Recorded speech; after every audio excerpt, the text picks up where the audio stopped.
नमस्कार मु लोपा आपण मानक स्वागत जनावछि आपण मानकर प्रिय यूट्यूब चैनल लर्न विथ लोपा को थंबनेल देखि आपण माने जानि पारुतबे आजिर वीडियो रे आमे कोन सिखिबा। आज आमे किपरि बयस हिसाब करा जाय सेटा सिखिबा। आजिर डेट रे हम मानकु केते वर्ष होईछि बा हमर बयस केते सेटा केमिति बाहर करा जाय आज आमे सिखिबा। एही पद्धति रे तुमे माने समस्तंकर बयस निर्णय कर परिबो। तुम मैंने भावुव कि बयस निर्णय कर कौन बड़ कथा अच्छी। आज डेट्रु आम निजर जन्म तारीख को वियोग करदे बयस हिसाब कर किंतु से जो आम वियोग कर ही बेले बेले भूल हो जाए और कन्फ्यूजन भी आसे। तो यही वीडियो रे आम शिखा किपरि भूल न करी गोटे थरक ही कैलकुलेशन पूरा ठीक हम। तो चलतु स्टार्ट करवा आज वीडियो। बयस हिसाब बा एज कैलकुलेशन बयस हिसाब शिखा पूर्व आमको केतोटी बेसिक जिनस जानवा को पड़ो जोटा कि आपण मैंने जानी। एक वर्ष समान 12 मास आ गोटे मास जे 30 दिन आम अप्रोक्सीमेटली नहीं जाती गोटे मास जे 30 दिन किंतु से जो मास गुड़िक केतोटी अच्छा 28 दिनिया किसी अच्छा 30 दिनिया आ किसी 31 दिनिया। 28 दिनिया मास केउंटी फेब्रुआरी फेब्रुआरी मासटा आमर साधारणतः 28 दिनिया किंतु अधि वर्ष हो गले एटा 29 दिन हो जाए। आउ 30 दिनिया मास के गुड़िक एप्रिल जून सेप्टेम्बर नवेम्बर यही 4टी मास हेले 30 दिनिया। तापर आउ जी बड़का मास रहिले से गुड़िक सबू 31 दिनिया मास। एबे आसंतु आमे बयस हिसाब शिखिबा। मु केतोटी प्रश्न नहीं जाइछि से प्रश्न माध्यम रे आम एज कैलकुलेशन शिखी जिबा। 1 नंबर प्रश्न जदि लकीर जन्म तारीख 10/3/2011 हुए तेबे तार वर्तमान बयस केते। आमको कौन पचारछि ना वर्तमान बयस केते। तेणु वर्तमान बयस काढ़िया पय हेले आमको आजिर तारीख लिखिया पड़िबो। आजिर तारीख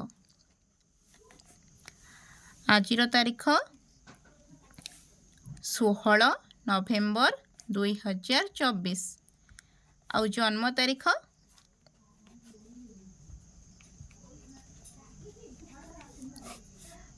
10/3/2011। जितेबाला आम बयस हिसाब करवा से एमती करदबा वर्ष मास दिन वर्ष बा मसीहा मास दिन बा तारीख एबे आमे ठीक भाव में लिखिदबा तापरे वियोग करवा। आजिर तारीख मन रखिबे आजिर तारीख और जन्म तारीख। आजिर तारीख केते 16 नवेम्बर 2024 तार जो पिला में नहीं एग्जांपल लकीर जन्म तारीख सेटा केते अछि ना 10/3/2011।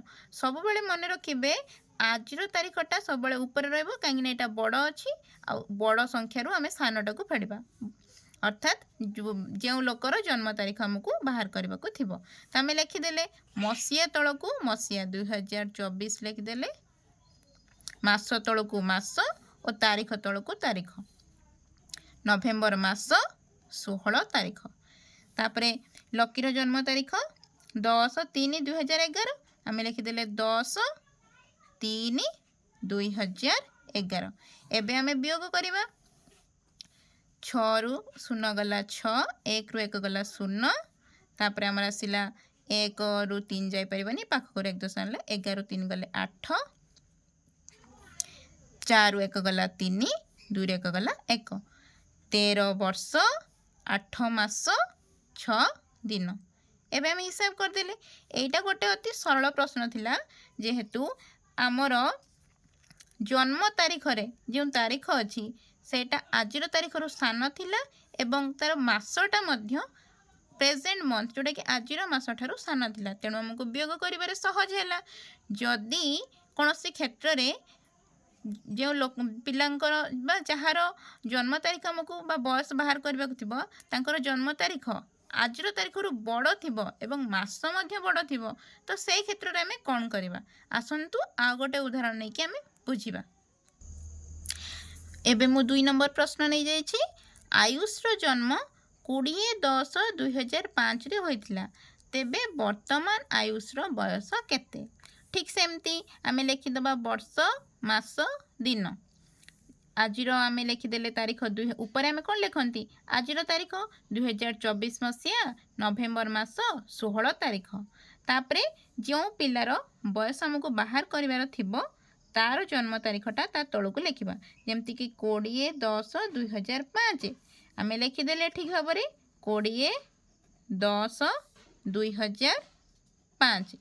आपण मैंने लक्ष्य करेंगे जितेबाला वियोग करेंगे तारीख तलू तारीख मास तलू मास एवं मसीहा तलू मसीहा ठीक भाव में लिखिए ताहले जाइकी आपणकर उत्तर ठीक बाहर। एवं लक्ष्य करूँ ये तारीख रे ऊपर 16 अच्छी तले 20 अच्छी बड़ संख्या अच्छी तले बड़ संख्या जेहेतु अच्छी आम वियोग करें ताहले कौन करवा पाख घर धार आनिबा अर्थात मास घर आम धार आनिबा। ये देखूँ जितेबाला मास घर धार आनिबा सेतेबाला किछि दिन धार आसबनी डायरेक्ट गोटे मास ही धार आसब।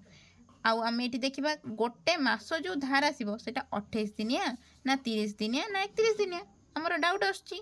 तो ये जो मसटा अच्छी ये केते नंबर अच्छी 11 नंबर। आम जदि गणी गणी की जीवा जनवरी फेब्रुआरी मार्च एप्रिल 11 नंबर आमर कौन पड़ुची नवेम्बर मास। आम जानी नवेम्बर मसटा केते दिनिया ना 30 दिनिया। तेणु जितेबाला आमर गोटे मास धार आसब अर्थात 30 दिन धार आसब 30 दिन मिशाण एठी आमर थिला केते 16 टोटाल हो गला 6 3 1 4 46 दिन अर्थात एठी आमर वर्तमान 46 दिन अच्छी 46 रु आमको वियोग करने पड़ो 20 को 46 रु 20 गले 6 रु 0 गले 6 4 रु 2 गले 2 एबे मासर पाली आम जितेबाला एठी कौन करते वियोग करते एठी गोटे मास आम ताकू धार दे देथिले तो एठी केते अछि 10 10 रु 10 गले 0 एबे मसीहा 4 रु 5 जाय परिबनी 1 10 आला 14 14 रु 5 गले 9 तापर एठी केते अछि 1 1 को 1 अर्थात 19 वर्ष 26 दिन बुझी पाले आपण। एबे आसतु 3 नंबर प्रश्न आलोचना करबा। संगीतार बयस संगीता 1998 मसीहा डिसेम्बर 2 तारिख रे जन्म ग्रहण करथिला तेबे संगीतार वर्तमान बयस केते ठीक से भली भाबरे आमे करबा। ऊपर लिखि दबा वर्ष मास आउ दिन लिखिदेला परे आजिर तारीख आमे लिखि दबा 2024 मसीहा नवेम्बर मास 16 तारीख। तापरे जो जन्म तारीख आमर थी सेटा को ठीक भाव में लिखा 1998 मसीहा डिसेम्बर मास अर्थात 12 जन्म तारीख 2 एबे आमे वियोग करवा। देखंतु 6 रु 2 गला 4 1 को 1 एबे आमे मास घर को गले ऊपर अच्छी 11 तले अच्छी 12 ऊपर 11 बा सान संख्या रु बड़ संख्या को आम वियोग करें तेणु आम कौन करवा पाख घर धार आनिबा पाख घर अर्थात वर्ष घर धार आनिबा। मन रखु जिते वर्ष घर मास को धार जाए सेतेबेले गोटे वर्ष डायरेक्ट धार जीव अर्थात गोटे वर्ष ये पलैले ये आम र2023 मसीहा 24 मसीहा थिला गोटे वर्ष धार पलैला तेणु ये रहा के 2023 जो गोटे वर्ष धार गला गोटे वर्ष जे केते मास आम जानते 12 मास सेटा आसिकी एठी मिसा हो अर्थात 12 ये आमर एठी थिला 11 2 1 3 1 1 2 23 आमर हो गला केते टोटाल 23 मास तेणु पे हमको 23 रु 12 को वियोग करने को पड़ो। वियोग कले 3 रु 2 गले 1 2 रु 1 गले 1 हो गला। तापर आमर मसीहा एबे अच्छी ऊपर केते 2023 24 आउ नहीं कहीं ना गोटे वर्ष धार दिया सरी 2023 3 रु 8 जाय परिबनी 1 10 आला 13 13 रु 8 गले 5 एबे केते अछि 1 1 रु 9 जाय परिबनी 1 10 आला 11 11 रु 9 गले 2 अर्थात एबे तो एठी अछि 9 9 रु 9 गले 0 आ एठी अछि 1 1 रु 1 गले 0 अर्थात 24 वर्ष 11 ମାସ 14 दिन। एबे आउ गोटे उदाहरण नहीं कि आम देखा मनकर प्रियांशुर जन्म 10/11/2024 तो एबे आज ताकू केते दिन है अर्थात तार वर्तमान वर्ष केते ठीक सेमती आम लिखा मसीहा मास दिन लिखिदे तो आपण मैंने वियोग करेंगे कि एटी अच्छी 16 रु 10 गले आमर 6 रही ये तो 11 रु 11 गले 0 2024 मसीह 00 तो एबे आम जानले कि ताको 6 दिन होती किंतु एमती में गणी गणी की हिसाब कले से 10 तारीख रे जन्म होती 10 11 12 13 14 15 16 अर्थात 1 2 3 4 5 6 7 आम एमती बयस हिसाब करके देखला बेलू वियोग करके 6 दिन होची किंतु जदि आम आज तारीख को लगाउचंती बा हिसाब करचंती तेबे ताकू 7 दिन होची तो आम कौन जानले कि आम बयस फेड़ाण कर सारा पर से वेक जोग करवा तो आमको ठीक उत्तर मिल जाव।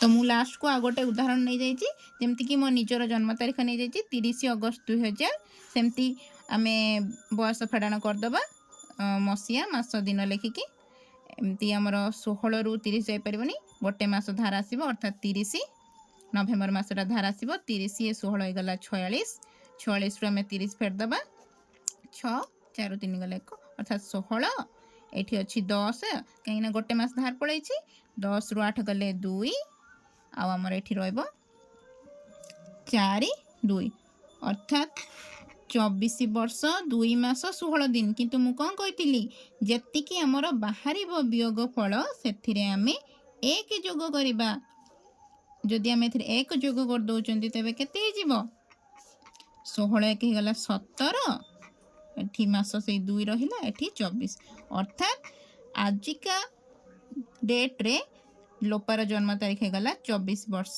2 मास 17 दिन बुझीगला। तो ये भिडियोटी भावुँ आपण मानक बहुत हेल्पफुल होइथिबो जदि भिडियोटी आपण मानक भल लगे तेबे भिडियो को लाइक करेंगे और चैनल को सब्सक्राइब करेंगे। रहिली धन्यवाद।